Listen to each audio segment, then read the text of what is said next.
Yep, I'm sold.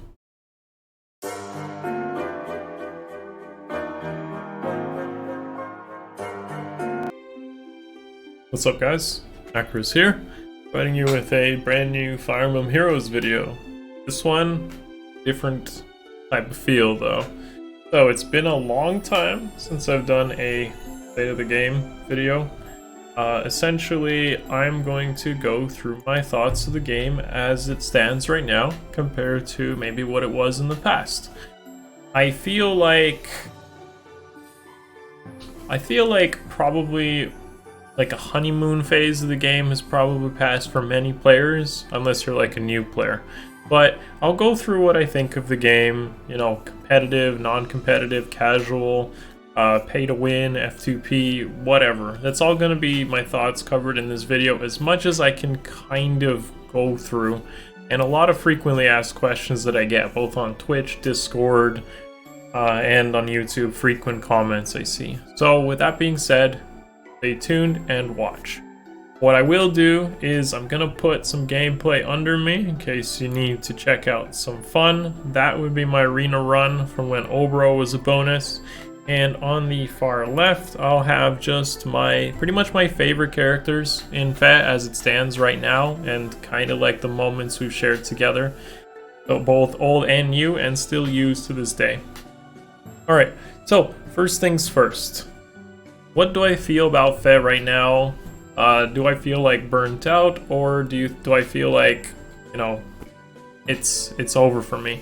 None of that. None of that. Game is still going strong. I love Fire Emblem. I love Fire Emblem Heroes, and honestly, it's not going anywhere for me. You know, I get my Fire Emblem strategical fix every single day because Aether Raids keeps me on my feet. I feel like I have something to look forward to, even on the dullest of days. So this is awesome, and honestly, as a game, it meets that criteria. There's probably not a single game that has been able to keep me this interested. One thing I'll say though is, you know, still to this day, I am an F2P player, 100% F2P, no FEH Pass, nothing. And that's actually, you know, some people don't recognize this, but being completely F2P means that you kind of keep a challenge within the game. For limiting, you know, your resources and limiting your options, it kind of makes you, it means like you can't basically cheat like an old school console game where you put in cheat codes. You can't like cheat by buying orbs and trying to extend your choices. Every choice you make has an impact, and honestly, from years down the road. Like for example, I have a +10 Summer Xander, a +10 Fjorm, I have like a +4 Jomke. You know, these are just choices that just kind of happened over time. Recently I have a +10 Obro. That's a choice that likely will matter or not matter later, and these are just things I have to think about, whereas you can't really cheat the system. So this integral part of the challenge makes things interesting for me. I feel like if you kind of, you know, pay to win or whatever, if you want to call it that, you kind of like take away the sort of challenge from the game. So the game becomes easier because, you know, you're paying for it. You get more choices, and therefore it could get more boring for you because everything's too easy. This is one way to look at it, or you just try to like buy whatever's flavor of the month and cheat your way through it that way. Whatever means, I'm not going to tell you whether to be F2P or pay to win, but that's just one thing I want to start with. For me, it's interesting because I limited my resources, and because of that, it's still interesting. Every single day it feels challenging. I always feel like I'm kind of playing catch-up. Kind of, not really. I'm still using old units, to be realistic, in pretty much all my gameplay, almost. I have some new, I have some old. It's nice to see that merge. Yeah, so that's pretty much what I think of the game as it stands right now, how I feel about it. I gotta admit, if like Aether Raids wasn't a game mode, I probably would have got bored by now, because that's the most challenging in the game. Arena does have its moments though, and that's probably because of the new units being so strong, so I have to come up with creative either team comps or different builds or new units to add to my arena cores to keep up with how strong some of these units get. You'll definitely see that in some of the gameplay below me. But Aether Raids definitely interesting. Always thinking about how to upgrade my defense, always thinking about how to, you know, put in a new strategy to keep up with new defense mythics or defense strategies that just kind of appear, and I have to consider how to beat them. always changing those around, but I still maintain the ability to use some of my favorite characters. I still use Cam. I've actually started using Ashnard, who I feel isn't really that great, but I found a way to make him work. I still use Fjorm whenever she's a bonus. I still use Shrena when she's a bonus, all in Aether Raids.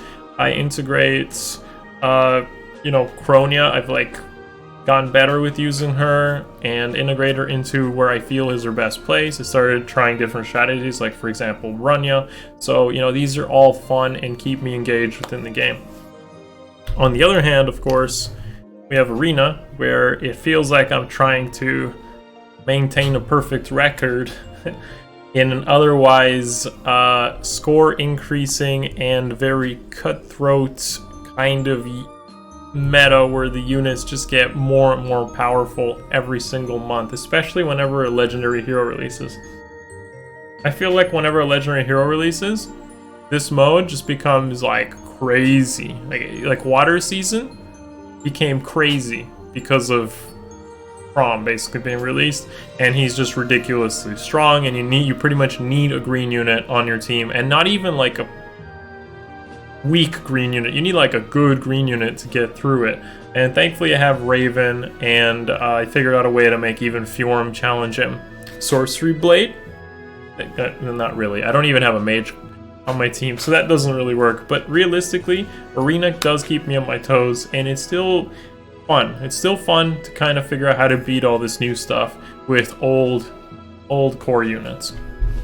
Also, because there's a limited amount of orbs to be spent, it feels like I still have goals to work towards. I still have, arena cores that need upgrading, legendary and mythic heroes that need more merges to maintain competitiveness, but also still getting fodder and ways to make these older units still retain their usefulness.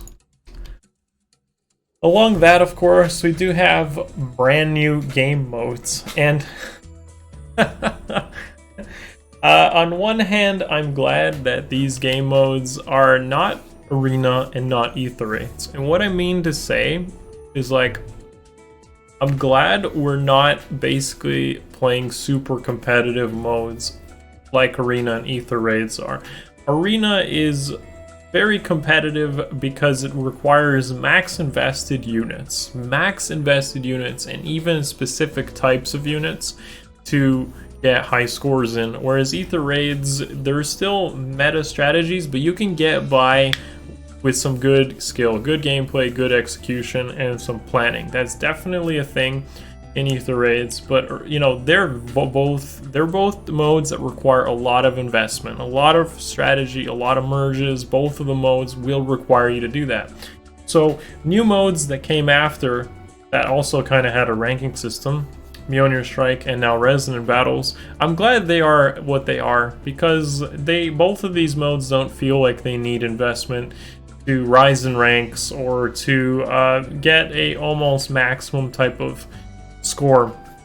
The rewards themselves don't demand me to be super invested in them. For example, Aether Raids, Grails. Grails are super important. Top 1k versus top 15, top 20k or whatever is a huge gap in Grails.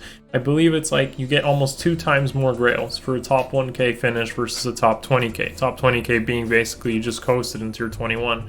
And that's huge. Those Grails are choice. Choice is important in a gacha game.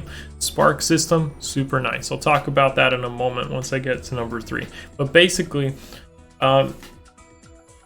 choice, Grails, being able to choose what units to get and then upgrade those, very nice. So Aether Raids definitely demands my investment into it, and the rewards definitely matter. Arena, again, I'd say it's the second best mode for rewards. It gives you codes, it gives you orbs, and it gives you feathers. All 3 very important things. It gives you a weekly supply of orbs. I believe 5 if you get tier 21, plus 1 on the weekly playthrough. That's, that for all the modes, all the competitive modes in the games, this is basically the highest orb income. And orbs are limited, premium, and needed of every type. So those 2 modes feel like they demand the most out of me. I'd say for most players too, would probably see it the same way. Whereas like Resonant Battles and Mjolnir Strike, pretty much their rewards are flowers and paper. Okay, so flowers, eventually you don't need them, eventually. And the reason I say eventually don't need them is because there's a cap to how much you upgrade your units, and these units are like core units. Your units, they'll all eventually get maxed out through the income of flowers. Of course, new units will also demand flowers, but realistically, you're not adding, you know, a core unit every single month or even for half a year. You won't always do it so often. So the flowers don't feel so important. And papers, on the other hand, now they are pretty important, but there's a couple predictions I have on this. First of all, we haven't gotten new paths, and I feel like when we do get new paths, and you can tell this because there was a tab that said newest and added, which means basically we are due to get new paths. I predict that we'll probably get a new set of paths when we get a new set of codes. That way you don't like bulk save your codes. I don't think IS wants this, and they want you to basically use what you got. And that means what we have right now is you can't really go through every path. It takes a very long time. It actually takes years to go through all of them. But realistically, papers, it would be nice to have everything, but you don't need everything. You kind of just want stuff from there.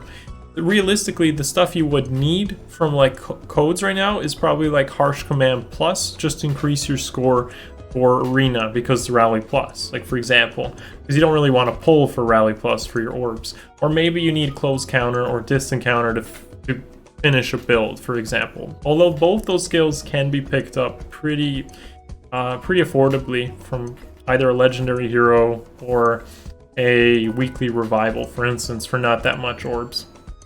So, you know, for half a year to finish a path, you know, it's not really giving you that much for rewards. The difference between like tier 20 and tier 21 Mjolnir Strike is like 10 codes a week or every single time it plays.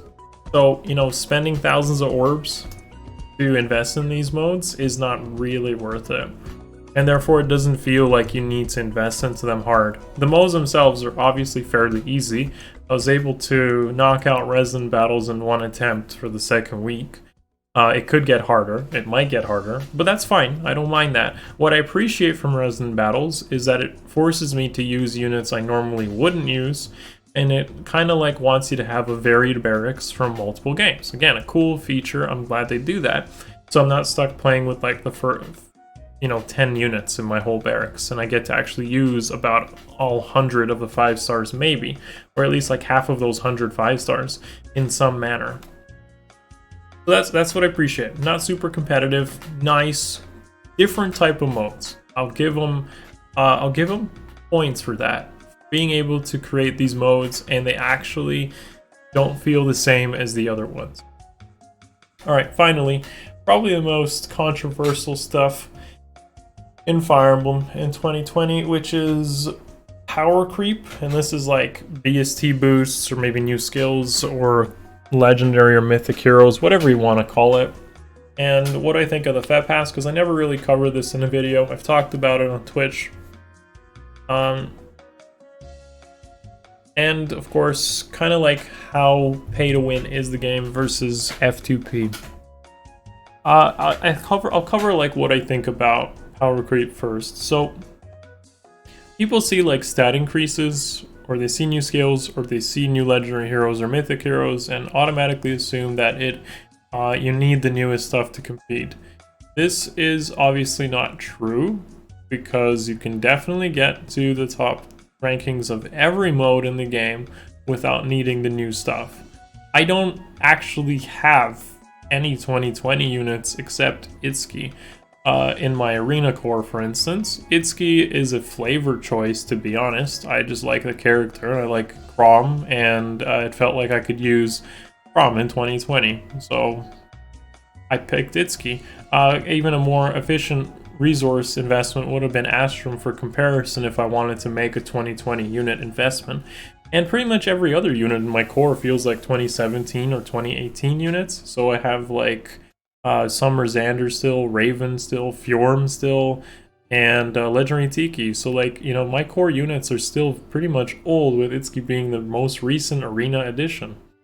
And you know, I still get by with a perfect score, perfect record in arenas. 97 crowns, 97 weeks of that. Completely F2P.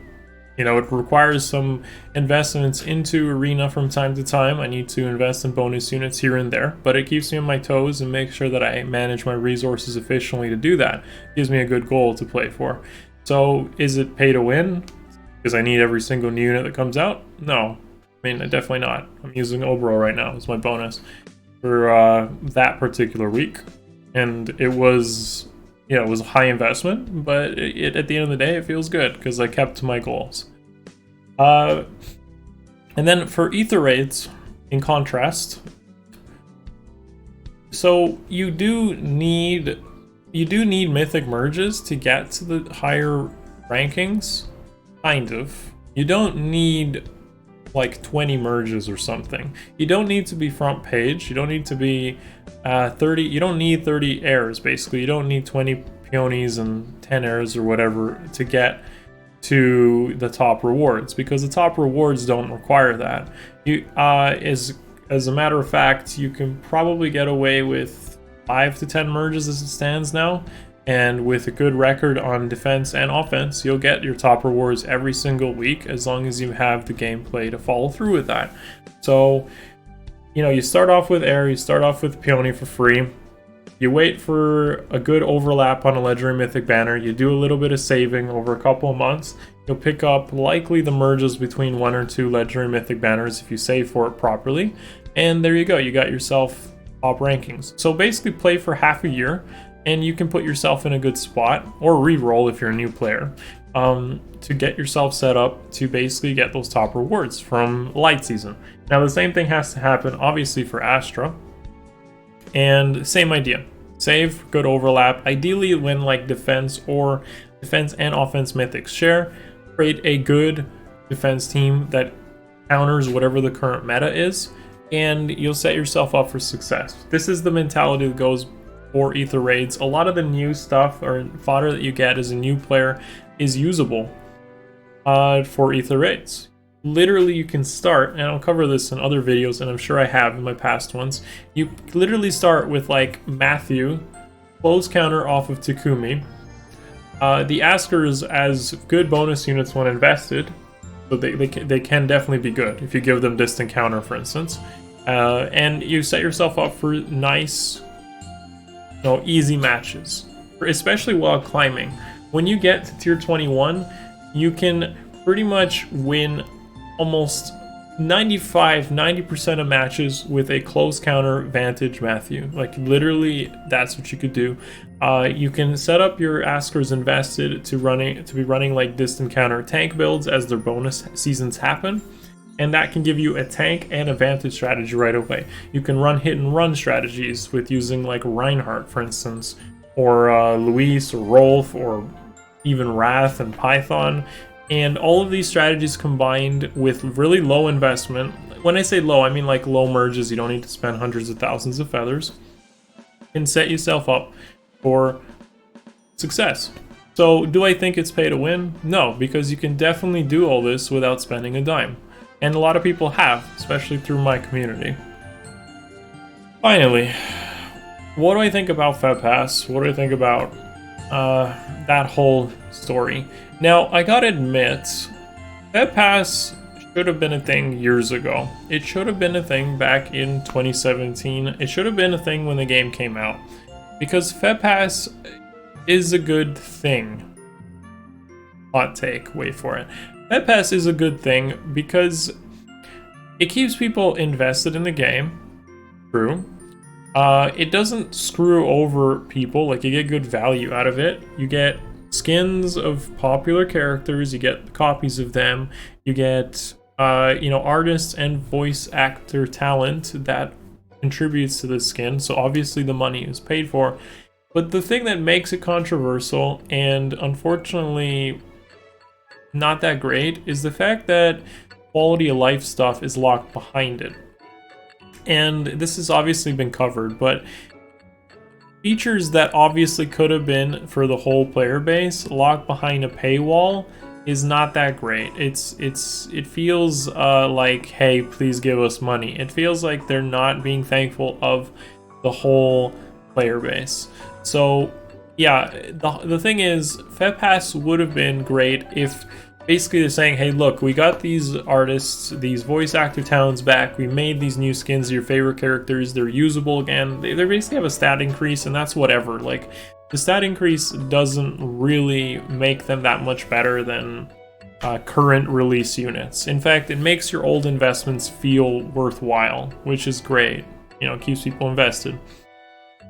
New units don't necessarily stand out until they get plenty of merges, and it being 5-star exclusive new units, a lot of them like this, means that you're not wanting to spend those orbs for something you may already have.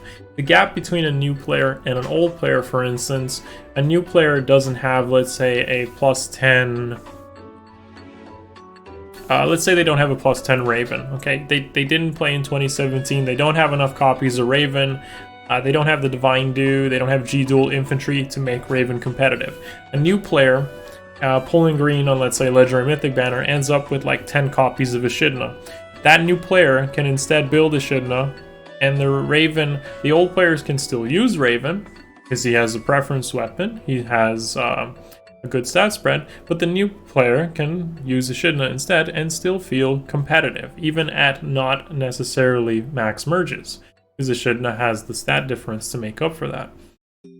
So the new player doesn't feel completely screwed because the newer units, like, imagine a game where the older units are more powerful than new ones. This would mean that if you weren't a player who played for a long time, you'd basically be screwed. New units should be stronger than older units, because it means that when a new player joins, they don't feel like they had to have been playing for years to still compete or still play. And that's important. So a new player can re-roll, do all current story content, get a bunch of orbs, and then get whatever is the newest, fanciest toy and become competitive because that new unit is stronger than the old ones. While the old players don't feel as much of a gap between the older and newer units, which I still feel is the case, there's not that much of a gap, and both players can feel satisfied with it is. When you favor your older players, AR Fort System, Synergy AB, both very bad mechanics, it feels scummy and it feels like you get punished for taking a break from the game. Thankfully the forts cap out, but Synergy feels really bad for Allegiance battles. And, you know, that doesn't really keep players around, like newer players around. It keeps your old players around, but eventually you're on a steady decline of player base when all you do is try to maintain old players and you don't have an influx of new ones. So, you know, FEH Pass has some good elements, but some bad ones. And the bad ones is definitely that the whole player base feels like they're getting nickeled and dimed. It doesn't feel like, yo, thank you for playing our game, your old units get a treat, but everyone, if you don't pay for this, it feels like you have to basically play the game because some quality of life stuff is locked behind it. That's what feels bad about it, and that's why I'm not a huge supporter of it, but I gotta admit the value is there. Favorite characters getting new looks, getting stat increase to make them feel like useful again, and of course the rewards, orbs, grails, papers all feel like for that low price point are worth it compared to what it has been in the past, of course, which is just buy orbs and get a bunch of rays and barter. Okay guys, so that's been pretty much my talk, I guess, of the state of the game for a while. I hope I've covered as much as I can. Feel free to let me know in the comments below what you think of the game, or maybe some questions on topics I didn't cover. Always feel free to jump in the Discord. There's plenty of good discussions that happen there. The Twitch channel, you can always visit and say hello or ask me even more specific questions that I could answer right away. I hope that you're still having fun with the game. If you're not playing like every single day, at least you drop in and have some fun here and there. The game still feels the same, and that's a good thing. It's not grindy. You don't feel like you can get burnt out. It doesn't feel like the type of game that you can burn out where some other games that might feel like the case. that's my closing thoughts. Thank you guys. Thumbs up. Sub to the channel if you haven't already. See you in the next one. Peace.